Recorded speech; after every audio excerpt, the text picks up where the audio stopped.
In this episode, I'm going to talk exactly how you can beat your opponent on Sorare in the next season. Often in Sorare, we completely forget we're playing against all these other people. We share, we collaborate. I think that's definitely the best method, but you do need to give yourself an edge, and this is how I'm trying to get mine. The first method is going to be so obvious, it hurts to hear, but it is to plan your teams, plan them extensively. If you would have watched the last My Sorare journey, you would have realised this is exactly what I've done. And by doing that, I realised all the flaws in my teams, all the weaknesses. If you can go look at the video now, right, here it is on screen, my predicted under 23 starting team, the best team, and obviously if you've watched, I have a lot of depth below that. And then I was watching this back and I'm looking at it and I'm thinking, Shomani, doubt. Turnbull, doubt. Both midfielders, if they both don't get the starting spot, and without a midfielder, I'm absolutely, I'm going to have to bring in someone that's either overpriced because prices have gone up, or, someone that's not as very good because they weren't making it into the first team. Then I can run the projections on where they're going to finish. So I had this massive issue of I need an under 23 midfielder. I was thinking about it. I don't want, a challenger midfielder that's going to drop off. I need someone that's guaranteed to start in their team. So let's simulate this scenario, right? You need a top scoring midfielder in the under 23s division for the whole of the next European season. Who would you go for? You can pretty much pay what you like. You can pretty much afford everyone, but you do want good value, right? Because everyone has a limited amount of capital and you want to run that as far as you can. You want to earn as much as you can. Of course you do. So Enzo Fernandez, the top scorer on the platform. But that risk of moving to Europe and being in a champion Europe side like Wolves where they're not going to score well, even, the strong links to Benfica and Porto, it's like that is a big risk.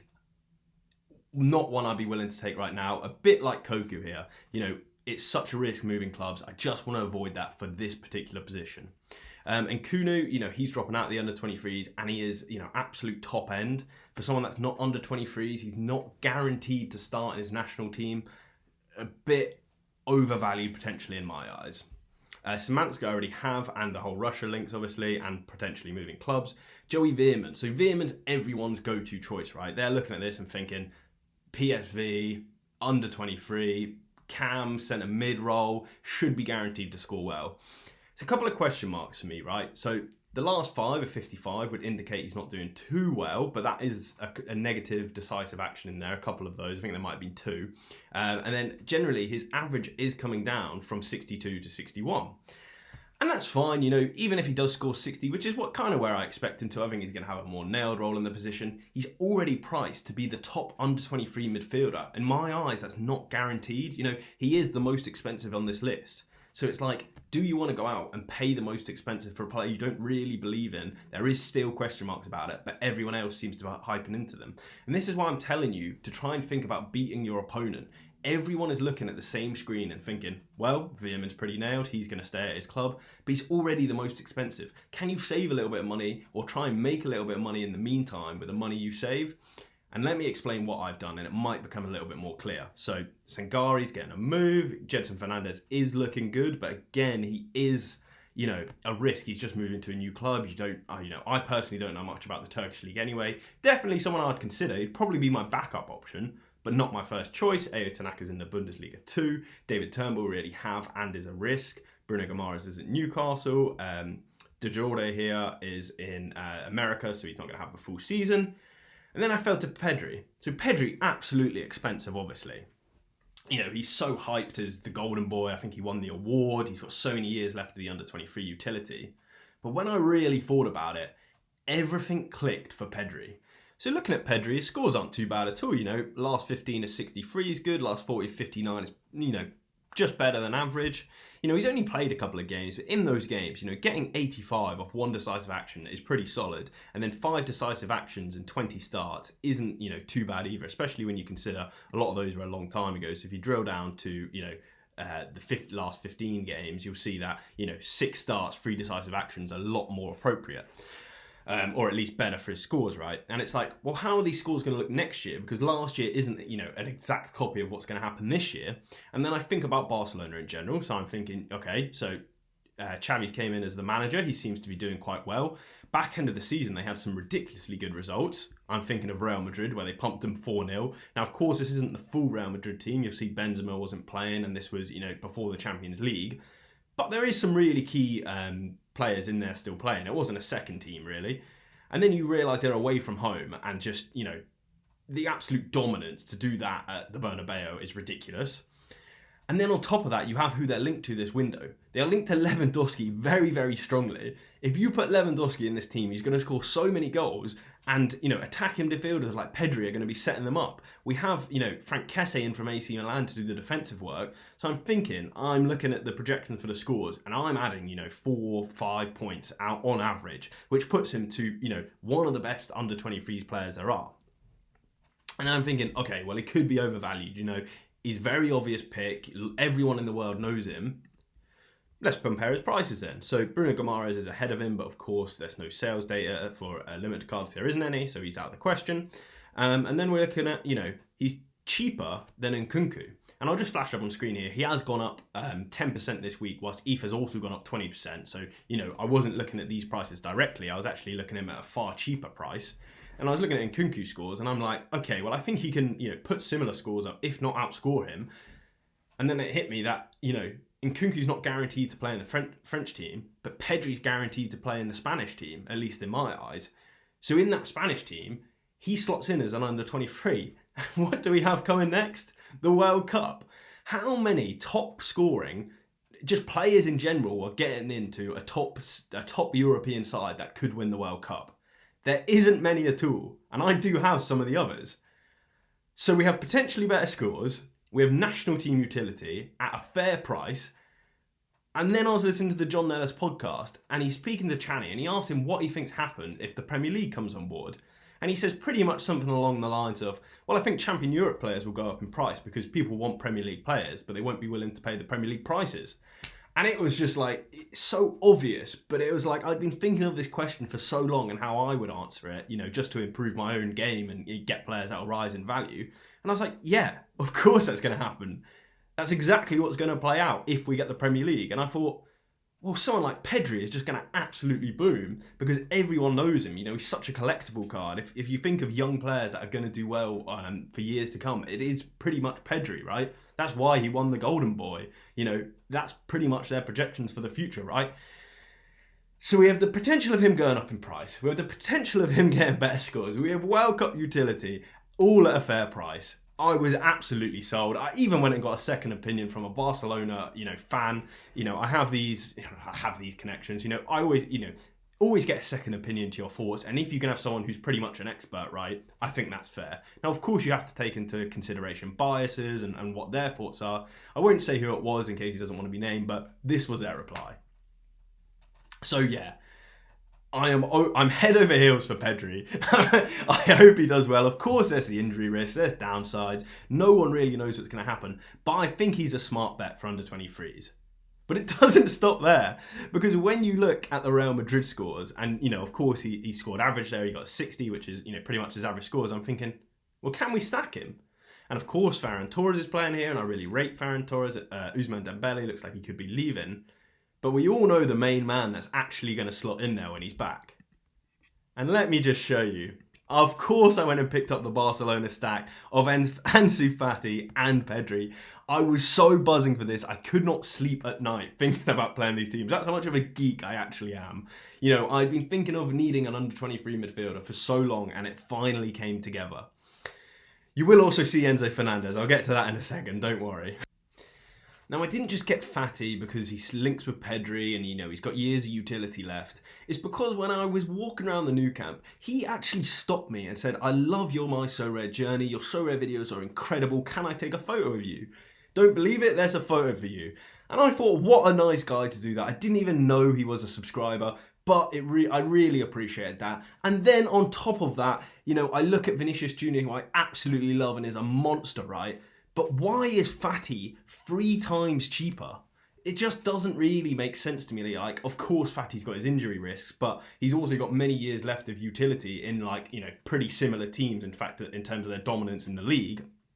And I was just like, I don't think that price is fair at all. So I don't really need to drill into how he scores exactly. I don't need to go do these long explanations of, maybe Fati scores better, who's going to do some statistical analysis. These prices should be closer together. And by the time Fati's back, he has that, extra advantage of expecting to go up in price. On top of that, he also has specialist limited utility because his last 15 is going to be 34, at least be below 40. And I was like, that's another price point that's going to push him up. So yes, he may not have the complete upsides of Vinicius Jr. because Vinicius Jr. is more likely to take on players, do skills, get around them, and of course that's reflected in an AA score. But the prices should not be this far apart. So for me, Fati is a perfect choice to link with Pedri. So I knew exactly who I wanted. I just had to go out and get them, and I needed some funding because you would have seen in the last video, I pretty much spent all of my money. But because I had planned my whole teams, because I knew exactly how much depth I had, I knew exactly who I could chop off the list.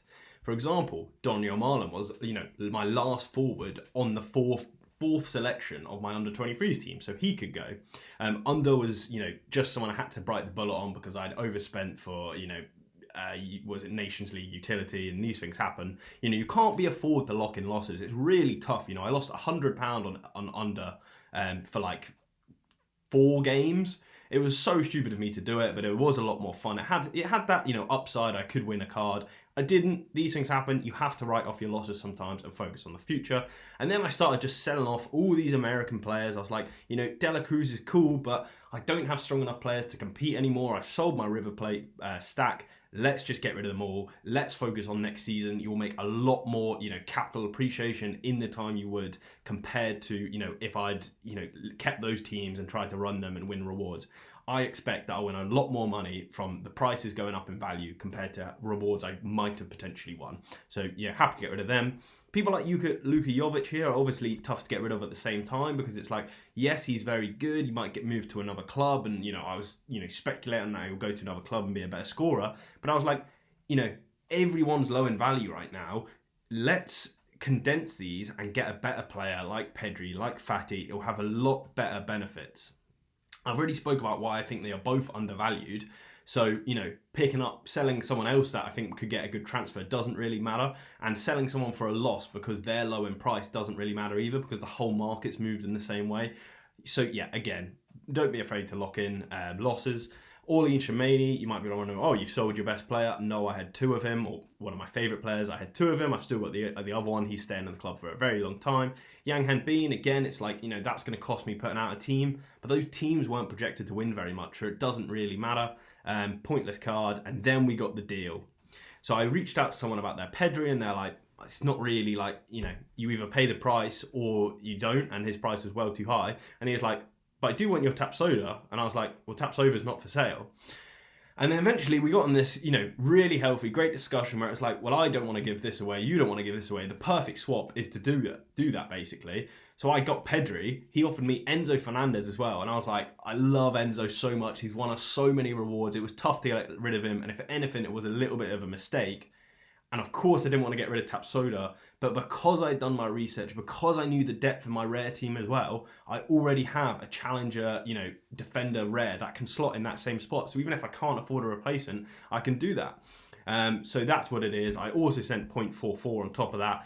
From my calculations, I took off I think I gained £50 on the transaction, but of course, rare cards are a lot more speculative. If someone comes in and pays the price, you're getting a much better value than you would as auctions are less frequent. And you'll see that's exactly what happened after I'd done it. So I think I was selling at around this price for Tapsoda, about 500. The next sale was 640, and I was like, oh God, I've probably lost out on that. But realistically, an under 23 defender, yes, I think he's undervalued, but he's not the only player that could fit in my rare all-star team. It was kind of a waste of value. So happy to get rid of him, especially for one of the crown jewels of my under 23 limited team.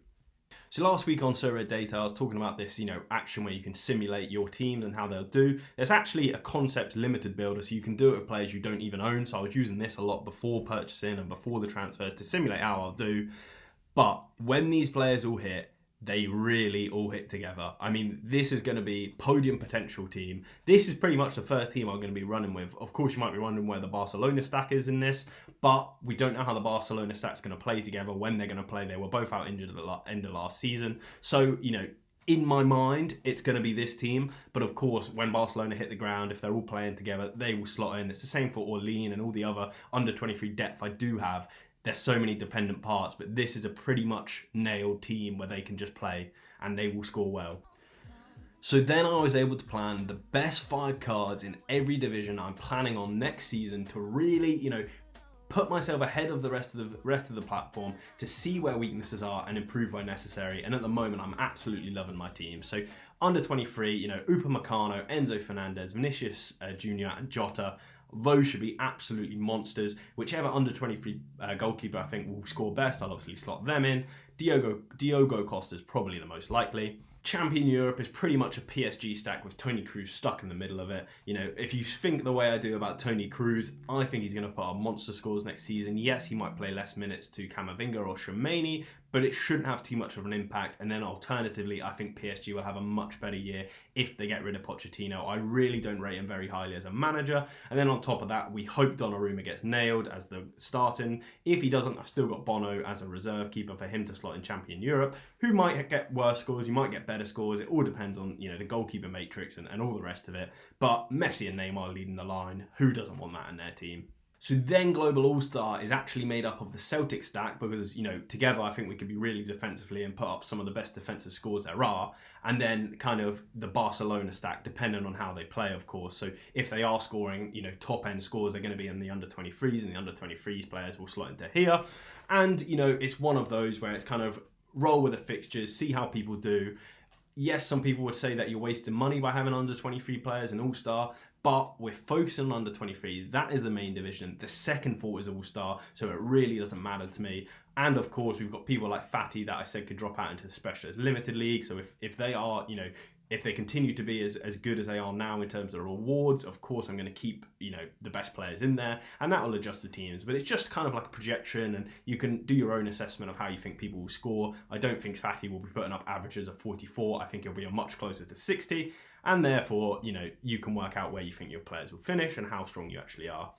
Challenger then is, of course, like a second thought to the second thought. It's a really strong team, don't get me wrong, but I don't think it's, you know, podium potential.